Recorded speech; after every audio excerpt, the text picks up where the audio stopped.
Sa gitna ng siksik na kagubatan ng Tanay Rizal, matatagpuan ang isang lugar kung saan tanging kalikasan ang bumubulong.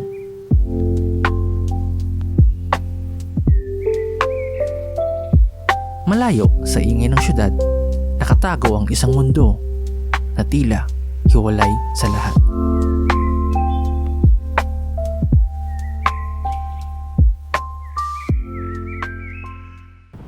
Mula Marikina ay tinahak namin ang kalsada ng Marilake. Bitbit ang mga gamit na kakasya sa aking motor, kasama ang kaba at pananabik sa paglalakbay na naghihintay. Sa loob ng isang oras, narating namin ang Tasha's Food Hub, ang magiging tagpuan namin. Dito, ligtas nating may iwan ng motor sa kanilang parking sa halagang 50 pesos kada gabi.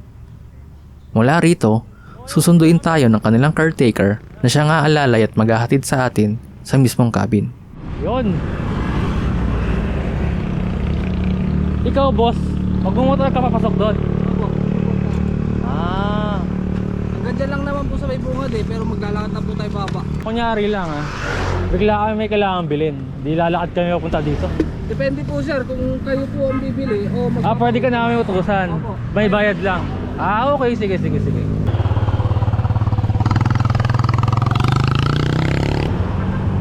Wow! Diyan! So yun mga par, ganyan dadaanan nyo dito pagpunta nyo dito.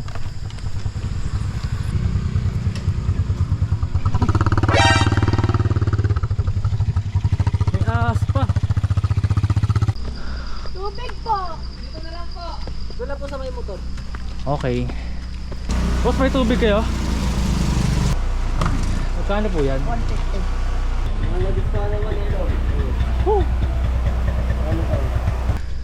Buti pala umaraw, no? Kasi mukhang madulas dito pag ano. Madulas po talaga sir. Parang mali ang desisyon natin, mga par. Oh my God. Baka madulas ka. Sobrang lalim. So yung mga par, dito tayo ngayon sa hidden cabin. Mapapansin nyo yung daan na yan. Diyan tayo galing kanina. Pasok mo dito. Yan, makikita nyo na yung hidden cabin. Ayan siya. So kung titignan nyo, ayan. Yan. Yan yung cabin. Ito yung papanik sa taas. Then, nasa baba yung kusina niya. Ang kagandahan dito mga par, malinis yung CR nila. Then, may malakas silang tubig. Yun ang importante. Tapos, pwedeng jumerbak. Lumulubog ang tubig. Sa kitchen nila, kompleto naman yung mga gamit nila dito. Kung mapapansin nyo, kumukulo na agad. Nagsayang na kasi agad ako eh. Meron silang mga pinggan, kutsara, tinidor. Meron silang dalawang cup dito. Meron silang butane na stove. Again, may malakas sa tubig. Yan. Then, may dishwashing na. May gunting, may chopping board, may condiments, suka, toyo, patis. Meron na sila na rin yan. May asin na rin sila. Ayan, kompleto yung paminta. Tsaka mantika. Yan lahat sa amin yan maliban lang dito. Ano meron dito? So ayun, marami pa pala ditong gamit. Ayan marami pa palang gamit dito. Dito, yun. Ay, pang samgip po. So ayan, pang ihaw. To sa amin to. Meron naman silang libreng cooler dito. Kailangan nyo siyempre tubig. Wala silang libreng tubig dito. Bibili kayo. Then meron silang swing chair dito. Kaso, tangina sira na. Di ba rin pala mapapakinabangan. Okay, ito yung ground floor nila. Ayun, punta naman tayo sa taas. So dito, get ka dito. Meron silang lagayan ng sapatos. Kahit huwag na kayo magdala ng camping chair.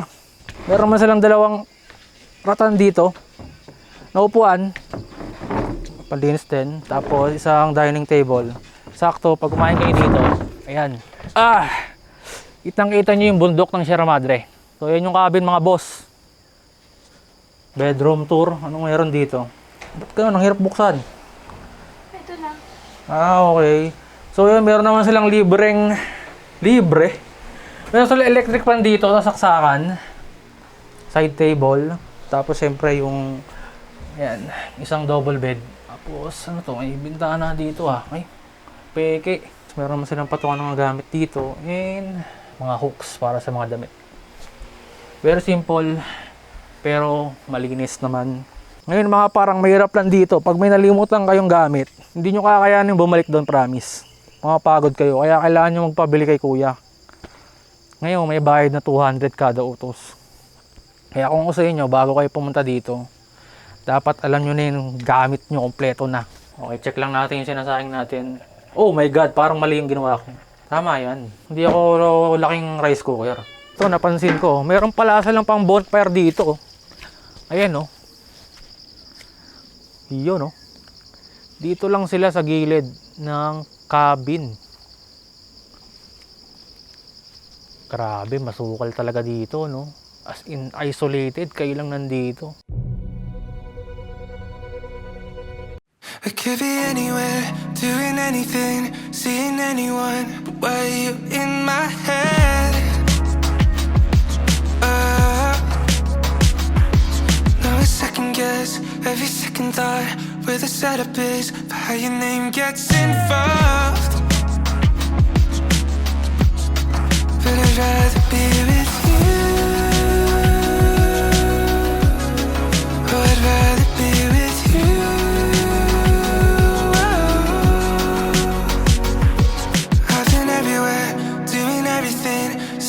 Everyone stays stuck in my head.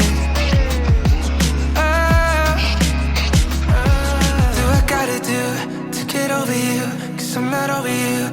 Is it stupid to say? But I'd rather be with you. I'd rather be with The next morning. So ayun mga par, ganda umaga sa inyo. Nakatulog na kasi kami agad after namin kumain. Pwede na! Sana kaya naman wala nang masyadong nangyari. Ngayon, prepare na ako ng breakfast namin. So yung natirang kanin kahapon, ayan, sasangag ko. Then magluluto ko ng corned beef. Ayan.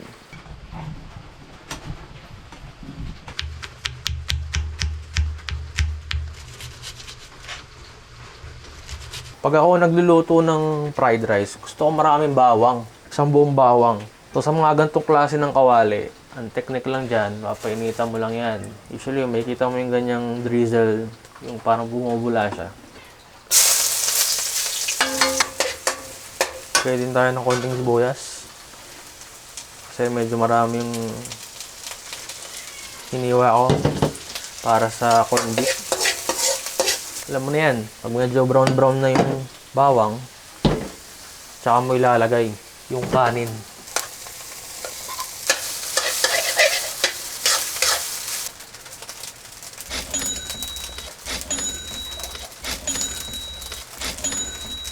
Ano, tingin nyo marami yun? Hindi! Ayun, nalagay tayo ng betchin. Ajinomoto. Marami nagsasabi na masama ang betchin sa katawan natin. Yung mga nagsasabi nyo, mga weak. Hindi totoo yun. Hindi nyo ba alam kung gaano kasarap ang betchin? Tapos di nyo kakainin. Mga weak. Okay lang siyang kainin at i-consume. Nagiging masama lang siya. Pag sobra, siyempre, kahit ano naman eh. Basta sobra, masama. Sinangag, alao pa. Yan, all goods na yan. Kita niyo yung usok na yan. Yan ang gusto natin. Yung usok. Yan, oh. Meron siyang smoky flavor na tinatawag. Kung wok pan nga yan, gaganon-ganon ko pa yan eh. Eh, hindi eh. Tsaka wala kasing maayos na hawakan. Okay, ngayon, susunod naman natin ng corned beef. Halos naman yan dyan. Pag ako naman nagluluto ng corned beef, gusto ko medyo masabaw-sabaw. Ayoko nung dry. Kaya nilalagyan ko siya ng onting tubig. Ginigisa ko lang yung sibuyas ng medyo matagal para medyo magka-caramelize siya.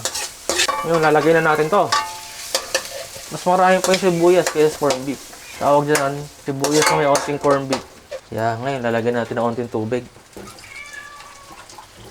Teka lang, okay lang bang kumuha ko ng tubig dito? Okay lang yan. Mahihina. Kasi, siyempre, our favorite vaccine. Hindi yan mawawala. Laging meron yan. Minta.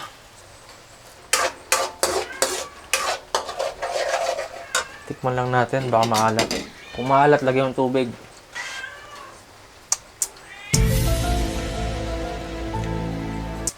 Ako na. Ganun-ganun lang yan. Corn beef lang naman yan. Wala ka nang ibang gagawin dyan eh. And just like that, meron na kaming breakfast. Si Madam tulog pa. So, pagising niya, may lalamunin lang siya. Trip ko lang talagang gawin yung mga ganitong bagay. Luto, mag-prepare. Tsaka morning person naman ako eh. Diba? Kaya nga morning person. Kasi nagigising ka ng maaga. So ngayon, as you can see, ayan, patuloy pa rin yung pag-ulan. Pero, okay pa rin naman. Chill vibes. Medyo mahirapan lang kaming umupo dito sa may terrace. Kasi nga umuulan. Tatabi ko lang muna ito. Then naantayin kong magising si Madam. Tapos para makapagkape na rin. Huwag niyo akong i-judge kung naririnig niyo yung sigaw ng pusa. Kinulong ko kasi siya doon sa may CR. Kasi sobrang abala na talaga niya. As in, kinukuha niya yung mga pagkain namin. Then, tuwing nagluluto ako, gumagalaw ako, lagi siyang nakasunod sa akin. So, may tendency na madapa ako o kaya maapakan ko siya. Kaya naman, no choice talaga ako, hindi ikulong siya dito. Pero, iniwan ko naman siya ng pagkain, so, I think okay lang naman siguro. So, yun yung magiging problema nyo dito, yung pusa na yan. Unlike itong sa aso na to, hindi sila magulo. Hindi sila makulit. Chill lang sila. May counter ka dyan mga 4 na aso. Yung nakagandaan sa aso eh. Sabi nga nila, pag pinakain mo yung aso, ang tingin nila sa'yo, ikaw yung boss nila. Ang pusa kasi, pag pinakain mo, feeling nila, sila yung boss. Diba? Yun daw sabi. Ewan ko totoo yan, pero parang ganun eh.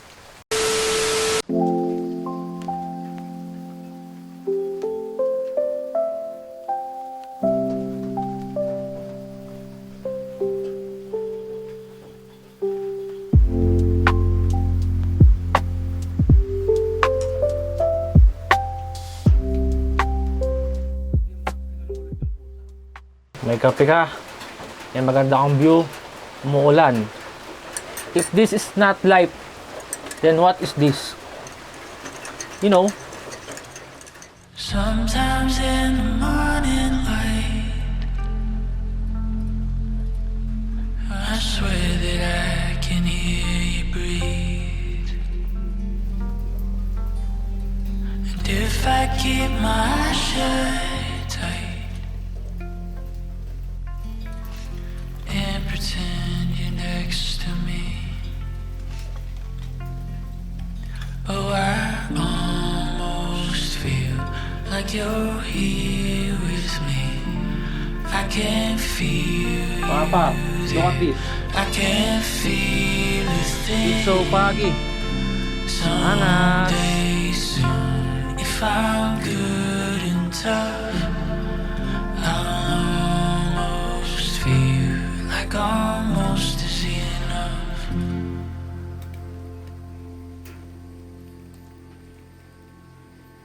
So ayun mga par, nagka-prepare na tayo ng ating lunch. At ang lunch namin ngayon ay sinigang na baboy. Ngayon, mag-ihawlit ako ng isda. Let's go!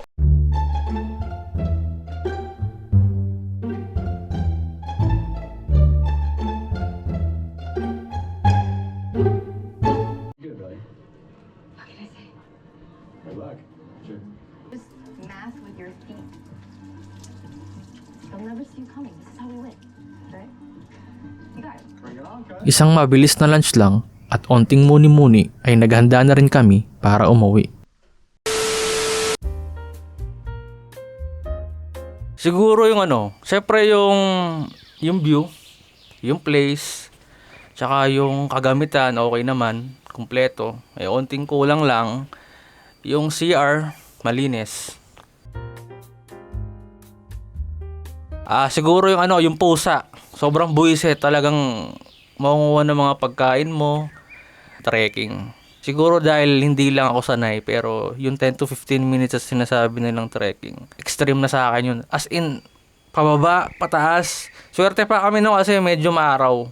This time, mamaya, Paglabas namin dito, I'm sure mas mahirap kasi madulas. Siguro, dahil dun sa pusa, maganda siguro meron dito, alam mo yung pang-cover ng food. Kasi ang hirap talaga eh. Matalino yung pusa dito. Minsan, pag nilagyan mo na ng takip, marunong siyang magbukas. So, maganda sana meron kayong pang-cover ng food. Tapos yun nga, may kaldero kayo. Tsaka maraming basahan sana. Kasi gusto man naming linisin yung table sa baba, yung lababo and so on. Walang basahan. Though may tissue naman kami, pero hindi enough kasi. Mga future na mag-book dito, make sure lang na yung gamit nyo kompleto na kasi hassle talaga yung pagbalik dito tsaka pagpunta dun sa bibilhan. Kasi kung mag-uutos ka man, medyo mahal. Parang 200 data yung pagpapautos. Okay naman, maayos naman, relaxing, peaceful, ayun nga, maganda yung view. Ayan, may kuryente naman, nakapag-charge kami. Maganda yung wifi, yan. So, siguro mga 8 out of 10. Definitely. Definitely. Uy, putang ina mo. Ang dulas, guys. Sobrang dulas. Sobrang dulas.